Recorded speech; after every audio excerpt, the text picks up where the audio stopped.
موریاز 120 سے 180 قبل از عام عہد۔ موریہ سلطنت ہندوستان کی پہلی عظیم سلطنت تھی۔ ہندوستان نے پہلی بار سیاسی اتحاد کے زیر نگرانی حاصل کیا۔ موریاؤں نے نہ صرف ہندوستان کے شمالی مغربی حصے کو غیر ملکی تسلط و قبضے سے آزاد کروایا، بلکہ سلطنت بھر میں یکساں انتظامیہ بھی نافذ کیا۔ چندرگپت موریہ اس خاندان کا بانی تھا۔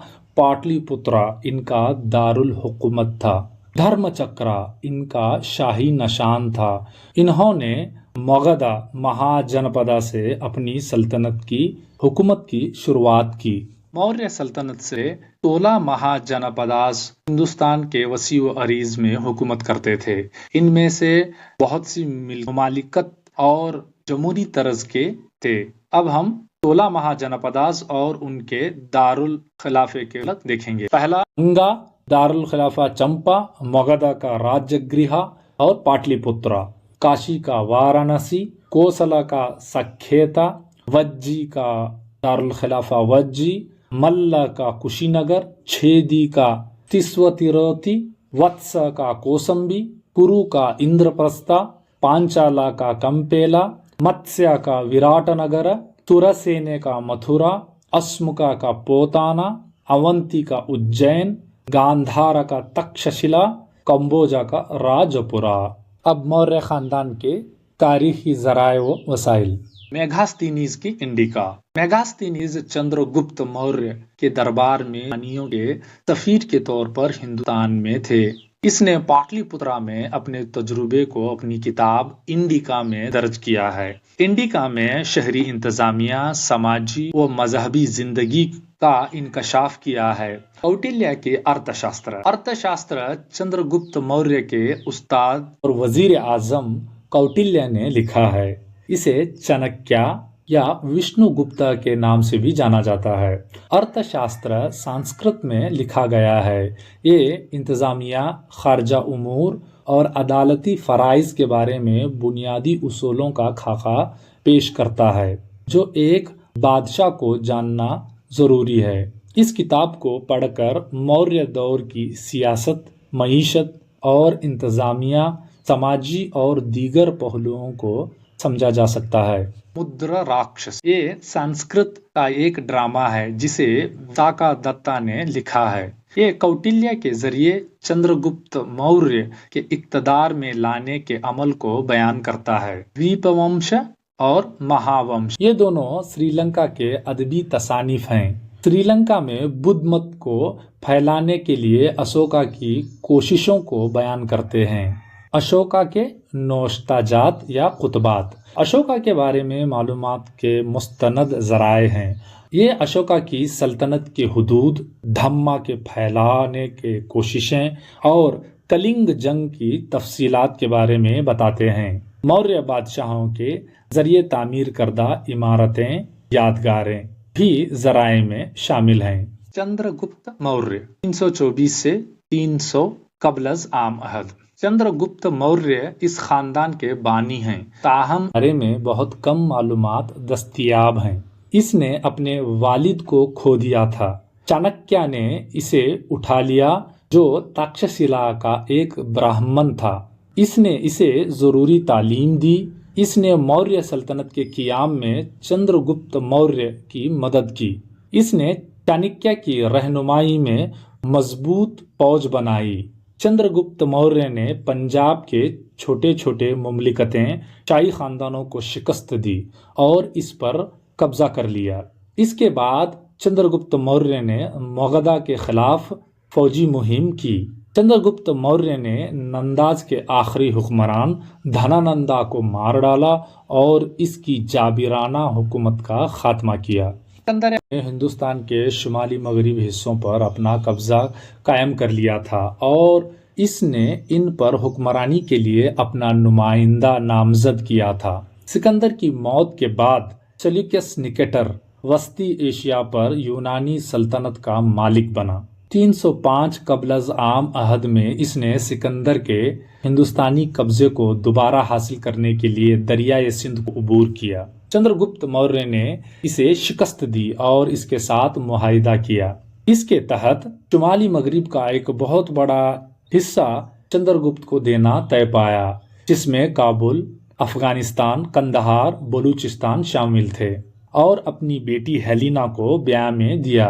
بدلے میں اسے چندرگپت موریہ کے ذریعے 500 تربیت یافتہ جنگی ہاتھی ملے اور میگھاستھینیز کو پاٹلی پترا میں سفیر بنا کر بھیجا۔ کہا جاتا ہے کہ چندرگپت موریہ نے بہت سی فتوحات کیے اور ایک بڑی سلطنت قائم کی۔ جین روایت کے مطابق اپنے دور حکومت کے آخری ایام میں چندرگپت موریہ نے تخت دستبردار ہو کر جین عالم بھدرباہو کے زیر اثر جین مت قبول کر لیا۔ اس نے اپنے آخری ایام کرناٹک کے شرون بیلگولا میں گزارے اور 300 قبل از عام عہد میں سکھنا ورت ادا کرتے ہوئے انتقال کر گیا۔ وہ پہاڑی جس میں وہ ٹھہرے تھے چندرگری کے نام سے جانا جاتا ہے، اور وہ مندر جو اس نے چندرگپت بسدی کے نام سے بنایا تھا۔ کوٹلیہ قدیم ہندوستان کے مشہور سیاستدان تھے۔ وہ ایک منظم انتظامی نظام کے قیام کے لیے بھی بڑی حد تک ذمہ دار تھے۔ انہوں نے سنسکرت میں ارتھ شاستر لکھا۔ ڈاکٹر شما شاستری جو میسور اورینٹل لائبریری کے لائبریرین تھے، 1905 میں دستی تحریر دریافت کیا اور اس کو انگریزی میں ترجمہ کیا۔ اس کے مواد کو 3 اہم حصوں میں تقسیم کیا جا سکتا ہے۔ پہلا حصہ بادشاہ کی کونسل اور حکم متعلق ہے۔ دوسرا حصہ یعنی شہری اور فوجداری یعنی جرائم قانون سے متعلق ہے۔ تیسرا حصہ بین ریاستی قوانین، سفارتکاری اور جنگ سے متعلق ہے۔ ارتھ شاستر ریاست کے سپتانگا یعنی 7 اعضاء کا خاکہ پیش کرتا ہے، جس میں راجا بادشاہ، منتری، وزارات، جنپدا، رعایا اور مملکت، درگ، قلعہ، کوشا، شاہی خزانہ، چھٹا بلا، فوجی طاقت، 7واں متر، بین الاقوامی دوستی۔ اب چندرگپت کا بیٹا بندوسارا۔ چندرگپت کا جانشین اس کا بیٹا بندوسارا بنا۔ یونانی اسے اموترگھٹا۔ اس نے 300 سے لے کر 273 قبل از عام عہد تک حکومت کی۔ بندوسارا کے بعد اس کا بیٹا اشوکا بادشاہ بنا۔ اشوکائے اعظم 273 سے 32 قبل از عام عہد۔ وہ موریہ سلطنت کا سب سے بڑا حکمران اور دنیا کے مشہور حکمران میں سے ایک تھا۔ اس کا تذکرہ ان کے فرمودات کتبے میں دیو نام پریہ اور پریہدرشی کے نام سے کیا گیا ہے۔ وہ اس کے عظیم شخصیت کی نشاندہی کرتے ہیں۔ 273 قبل از عام عہد میں اقتدار میں آیا، لیکن اس کی تاج پوشی 269 قبل از عام عہد میں ہوئی۔ مورخین کا خیال ہے کہ اس دور میں اشوک اور اس کے 100 بھائیوں کے درمیان جانشینی کے لیے جدوجہد شروع تھی۔ کلنگا جنگ 271 قبل از عام عہد 61 قبل از عام عہد۔ اشوک کے دور حکومت میں کلنگ مضبوط طاقت تھی۔ معاشی وجوہات کی بنا پر وہ مشرقی ساحل کے ذریعے مشرقی ممالک کی تجارت کو کنٹرول کرنا چاہتا تھا۔ وہ کلنگا پر اپنے سامراج کو وسعت دینا چاہتا تھا۔ چنانچہ اس نے راجا اننت پدمنابھ کے خلاف لشکر کشی کی۔ ان کے درمیان زبردست جنگ ہوئی۔ 13ویں سنگی قطبایتباد ہمیں کلنگا کی فتح اور اس کے نتائج کے بارے میں تفصیلات فراہم کرتے ہیں۔ یہ ذکر کیا گیا ہے کہ 1,00,000 فوجی مارے گئے اور 1,50,000 جنگی قیدی بنائے گئے۔ اشوک کو اس خون ریزی کو دیکھ کر غم سے اتنا بھر گیا کہ اس نے اپنی خارجہ پالیسی بدل دی۔ دگ وجیا فوجی فتوحات کے بجائے اس نے دھم وجیا لوگوں کے دل جیتنے کی پالیسی اپنائی۔ اس نے بدھ مت کے پیروکار اپاگپتا کے زیر اثر بدھ مت قبول کیا۔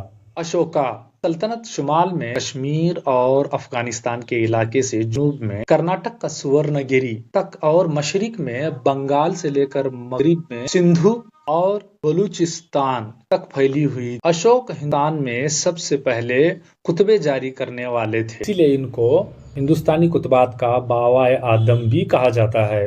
وہ سلطنت کی لمبائی اور چوڑائی میں پائے گئے ہیں۔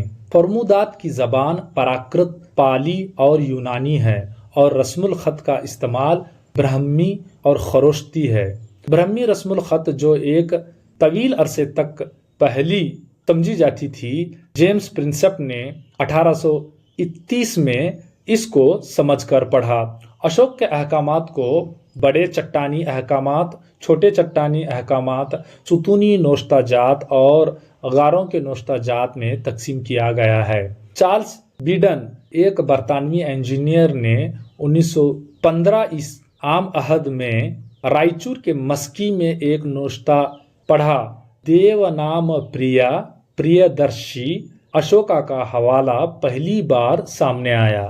کرناٹک میں متعدد کتبات فرمودات دریافت ہوئے ہیں۔ رائچور میں مسکی، کوپل ضلع میں گوی مٹھ اور پالکی گنڈ، برہمگیری، سدھاپور، جاتنگ رامیشور چتردرگ میں، نٹورو، ادے گلم بلاری میں، یادگیر میں سنتی۔ ان کتبات میں بادشاہ کو دیو نام پریادرشی کہا گیا ہے، جس نے ان کو جاری کرنے والے بادشاہ کے بارے میں مورخین کے درمیان شکوک و شبہات پیدا کر دیے۔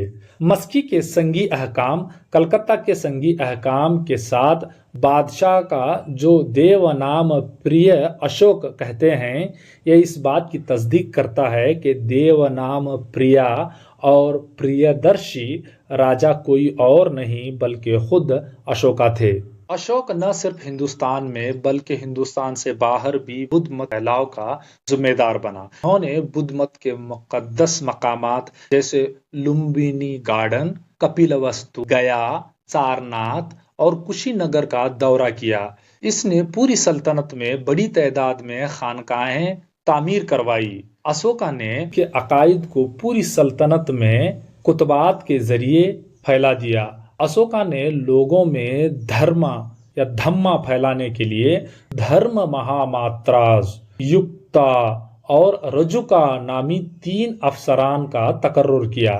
خواتین کی دیکھ بھال اور خواتین میں بدھ مت یا دھما کے اشاعت کے لیے سری ادھیکش مہاماترا کا تقرر کیا۔ اس نے 250 قبل از عام عہد پاٹلی پترا میں تیسری بدھ کونسل کا اہتمام کیا۔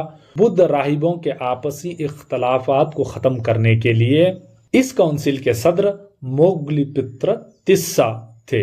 اشوک نے افغانستان، برما، سری لنکا اور یورپ میں بدھ مت کے لیے کئی مشنریز بھیجے۔ اس نے اپنے بیٹے مہیندرا اور بیٹی سنگھمترا کو امن کی علامت کے طور پر بودھی کے پودے اور بودھی پیڑ کی شاخ کے ساتھ سری لنکا بھیجا۔ اس نے بہت سی فلاحی سرگرمیاں کی۔ وہ اپنی رعایا کے لیے باپ کی طرح تھا۔ اس کا نعرہ تھا خدمت اور قربانی۔ اسی وجہ سے ایچ جی ویلز کا کہنا ہے کہ بادشاہوں کے ہزاروں ناموں کے درمیان جو تاریخ کے صفحات میں ہجوم کی طرح ہیں، ان کی عظمتوں اور شاہی عظمت وغیرہ کے درمیان اشوک کا نام ستارے کی طرح چمکتا اور اکیلا ہی روشن ہے۔ موریہ کے دور میں معاشی نظام۔ چندر گپت موریہ کے دور حکومت ایک گورنر پشی گپت نے گجرات کے جوناگڑھ میں ایک باندھ سدرشن سروور کے نام سے تعمیر کروایا۔ اشوک کے دور میں تشسپا نامی ایک افسر نے باندھ کے لیے نہری نظام بنایا تھا۔ سمرتا سنیدت نامی افسر ٹیکس اصول کے ذمہ دار تھے اور شاہی خزانے کی نگرانی بھی کرتے تھے۔ موریہ کے دارالحکومت پاٹلی پترا سے سلطنت کے مختلف حصوں کو ملانے یہ بڑی سڑکیں تعمیر کی گئی تھی۔ کچھو نشان والے چاندی کے سکے موریہ سلطنت میں گردش و چلن میں تھے۔ اس دور کو شہرکاری کا دوسرے مرحلے کے طور پر نشان زد کیا جاتا ہے۔ فن اور فن تعمیر۔ موریاؤں نے مختلف عمارتیں، محلات اور یادگاریں تعمیر کی۔ اشوک سے پہلے کی عمارتیں لکڑی سے بنی گئی تھی۔ اشوک نے لکڑی اور اینٹ کا استعمال ترک کر دیا اور پتھر کا استعمال شروع کیا۔ توپا اینٹوں یا پتھر کے ٹیلے کی طرح گنبد کی شکل میں تعمیر کیے گئے بدھسٹ مذہبی عمارتیں ہیں۔ جو بدھا کے اعزاز میں یا بدھا آثار یا بقیات کے اوپر تعمیر کیے گئے تھے۔ یہ خیال کیا جاتا ہے کہ اشوکا نے اپنی پوری سلطنت میں تقریباً 84,000 استوپا بنوائے تھے۔ ان میں سے کئی کو تو پشیامتر سنگا نے منہدم کیا۔ واحد بچ جانے والا استوپا مدھیہ پردیش میں سانچی میں ہے۔ یہ سب سے بڑا استوپا ہے۔ تقریباً 30 ستون پائے گئے ہیں اور ان کو پالش کر کے ہموار بنایا گیا ہے۔ ان ستونوں پر شیر اور بیل کی تصویر بنی ہوئی ہیں۔ 4 سر والے شیر کا ہمارا قومی نشان سارناتھ کے اشوک ستون سے لیا گیا ہے۔ محلات پاٹلی پترا میں چندر گپت موریہ کا محل مشہور تھا۔ یہ سیاح فاہیان جو ہندوستان آیا تھا ہمیں محل کی بنیاد کا واضح تصویر بیان کرتا ہے۔ اس نے کہا ہے کہ اس کو خدا نے ہی بنایا ہے۔ اشوک اور اس کے پوتے دشرتھا نے بدھ راہبوں کے مراقبے کے لیے غاریں بنوائی۔ گیا ناگارجن پہاڑیوں کے قریب برابر پہاڑیوں میں موجود غاریں اسی دور کی ہیں۔ ستون پتھر کے اشوک کے دور میں حکومت میں پتھر کے ستون مختلف ڈیزائن میں بنائے گئے تھے۔ یہ خیال کیا جاتا ہے کہ اشوک نے 30 سے زائد ستونوں کی تعمیر کیے۔ ہر پتھر کے ستون کا وزن 50 ٹن ہے اور اس کی اونچائی 30 فٹ ہے۔ ان میں سب سے اہم سارناتھ کا ستون ہے۔